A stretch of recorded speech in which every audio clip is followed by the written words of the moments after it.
It's 11:47 p.m. You told yourself you'd check one headline before sleep. Now you're reading about an event happening on the other side of the planet. Your jaw is tight, your chest is slightly compressed, and you have absolutely no idea how you got here. This is not a character flaw. This is a trap built by some of the most sophisticated engineers alive, and there is a Stoic exit.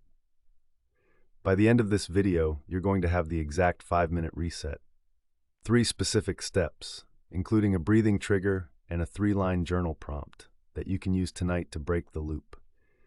This technique is grounded in a 2,000-year-old system that was stress-tested not by monks in a monastery, but by a man running the largest empire on Earth during a pandemic. The year is 166 AD. Marcus Aurelius has been Roman Emperor for 6 years.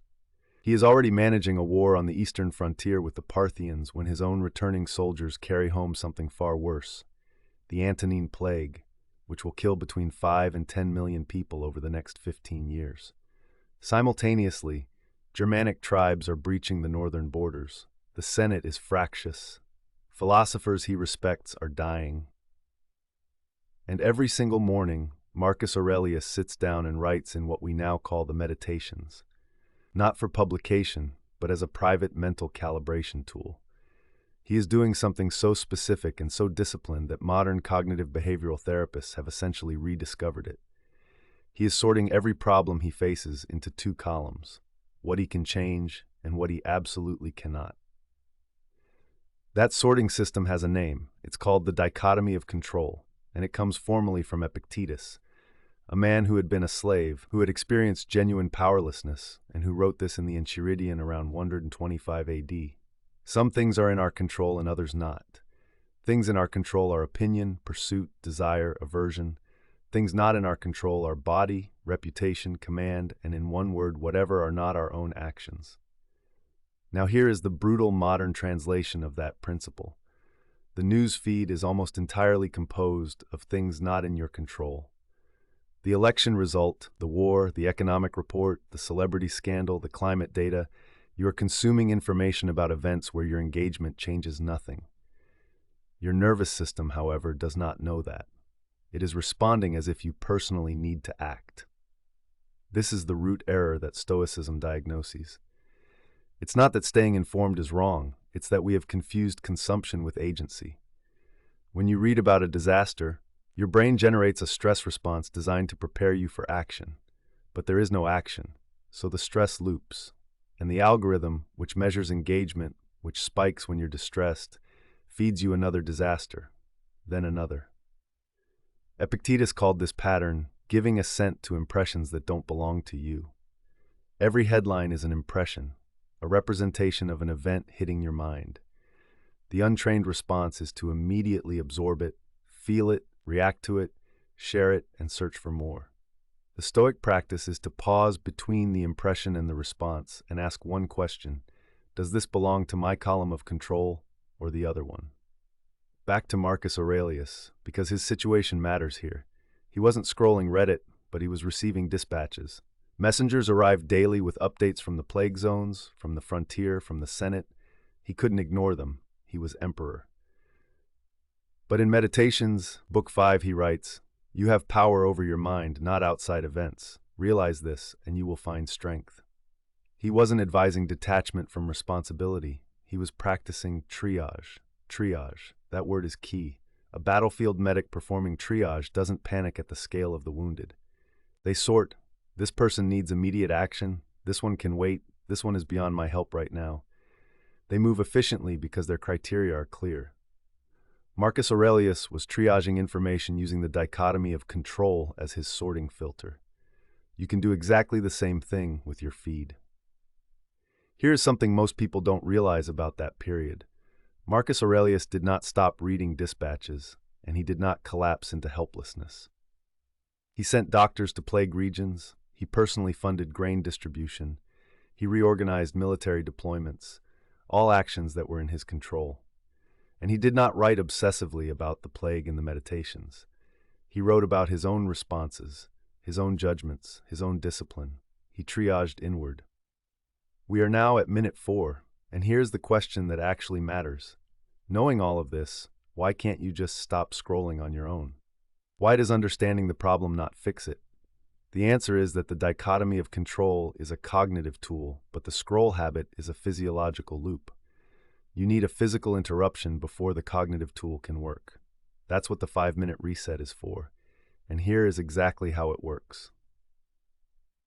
So here's what you actually do about it. Step 1 is what I call the breathing trigger.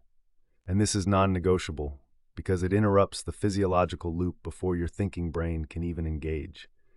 The moment you notice the tight chest, jaw clenched sensation that signals you're in the doomscroll state, you put the phone face down.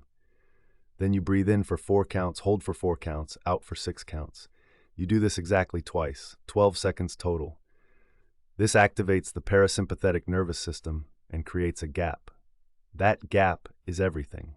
Epictetus described it as the space between impression and assent, the moment where you choose whether to accept the emotional charge of an external event. Without the breathing trigger, that gap is essentially zero. Your nervous system is already flooded and your thumb is already moving. The 4-4-6 breath is a forced insertion of that gap. Ancient principle, modern physiology, same mechanism. Step 2 is the 60-second triage. With the phone still face down, you take out a piece of paper or open your notes app and you write down the specific thing that was making you anxious. Not the headline, but the fear underneath it. Then you draw a line down the middle of the page. On the left, what you can actually do about this in the next 24 hours. On the right, what is completely outside your action. Most of the time, the right column is the entire page. This is the dichotomy of control made physical and specific. When you see a right column that is full and a left column that has only 1 or 2 items, or 0, something shifts. Your brain is no longer being told to prepare for action that doesn't exist. The anxiety doesn't disappear, but it loses its urgency. You are doing what Marcus Aurelius did every morning, converting diffuse dread into a sorted list with a clear verdict. And if the left column does have something in it, if there is a genuine action you can take, you write it down as a specific task with a time attached. Call my representative on Thursday. Donate to this fund this weekend. Talk to my team about the policy change on Monday. The moment a concern becomes a scheduled action, your nervous system classifies it as handled. The loop closes. Step 3 is the 3-line Aurelius prompt, and this one is for the end of the day, specifically to prevent the late-night scroll spiral that started this video. Marcus Aurelius's meditations entries, when you strip them to their structure, follow a consistent pattern across hundreds of entries. He identifies a disturbance, he names the principle that governs it, and he restates his commitment. You can replicate this in 3 lines every night. Line 1, today I gave my attention to, and you finish the sentence honestly, not what you wish you'd done, what you actually did.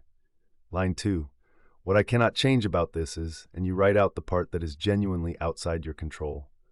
Line 3, what remains mine is, and you write 1 action or 1 attitude that is still yours to choose. 3 lines, 2 minutes. This is the written version of the dichotomy of control applied to your actual day. Here is why the prompt works physiologically, not just philosophically. The act of writing by hand forces sequential processing. Your brain cannot ruminate and write at the same time. Rumination is circular, writing is linear. When you put the anxiety into a sentence structure with a subject, a verb, and a resolution, you are literally changing the neural pattern from a loop to a line. The prompt gives anxiety a shape, and shapes have edges, and edges have ends. Let's put the full system together so it is absolutely clear. When the scroll starts and the chest tightens, phone face down, 4-4-6 breath twice, 12 seconds. Then the 60-second triage, write the fear, draw the line, sort it. If there's an action, schedule it specifically. At the end of the day, the 3-line Aurelius prompt before you touch the phone again. That is the complete 5-minute reset. The first time through, it will feel strange. The third time, it will feel like relief. Marcus Aurelius governed for 19 years through plague and war and political betrayal, and he did not become numb or nihilistic or disengaged. He built aqueducts, he reformed legal rights for slaves, he was present at the deaths of several of his children. He kept writing in that journal, which means he kept sorting, kept triaging, kept returning to the question of what was his and what was not. The system was not a way to stop caring. It was a way to keep caring without being destroyed by it. That distinction matters enormously right now. The goal of this practice is not apathy. Epictetus was not indifferent. He was a freed slave who cared intensely about justice and human dignity. Marcus Aurelius was not checked out. He was one of the most administratively active emperors in Roman history. The dichotomy of control is not a philosophy of doing less. It is a philosophy of doing the right things, on the right problems, with a mind that is still functional. Your mind is a finite resource. Every minute it spends generating stress responses about events you cannot influence is a minute. It is not available for the things you actually can change: your work, your relationships, your local community, your own health. The doomscroll is not just a time problem, it is a resource allocation problem. And the 5-minute reset is a daily practice of reallocation. Start tonight, not with a new app, not with a screen time limit that you'll override in 48 hours. Start with a 3-line prompt in a notebook or on your phone's notes. Tonight, before you sleep, write what you gave your attention to today. Write what you cannot change about it. Write what remains yours. Tomorrow, when the scroll starts, run the breathing trigger. By day 3, you will notice the gap. That gap is the beginning of something the Stoics called reason, and it is still available to you right now, tonight. If this system is useful to you, subscribe, because every week on this channel we take one real historical story and one concrete modern problem, and we build something you can actually use. Next video: how Seneca managed extreme time pressure as Nero's advisor, and the exact daily time audit he used that you can run in 10 minutes. That one might change how you structure your entire week.